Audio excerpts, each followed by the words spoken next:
જ્યારે જેતપુરની અંદર ભગવાનનો જ્યારે ગાદી પટ્ટાભિષેક થયો ત્યારે ગુરુવર્ય રામાનંદ સ્વામી પાસે ભગવાનને જ્યારે માંગવાનો અવસર આવ્યો, આપણા સંપ્રદાયના શાસ્ત્રો એ વાતની સાક્ષી પૂરે કે ભગવાન સ્વામિનારાયણે ત્યારે એમ ન માંગ્યું કે મારી યશ કીર્તિ વધે, મારી આ સમાજ ઉપર પ્રતિષ્ઠા વધે,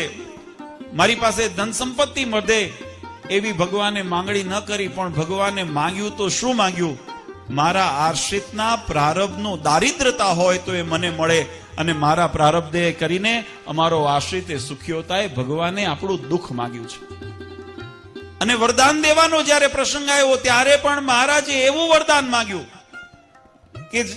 શાસ્ત્રના મતે જોઈએ તો જ્યારે જીવાત્મા શરીરનો ત્યાગ કરે ત્યારે રૂવાડે રૂવાડે વીછી કરડે એટલી વેદના જો થવાની હોય તો મહારાજ કે એ વેદના અમને થાય, અને અમારા આશ્રિત હોય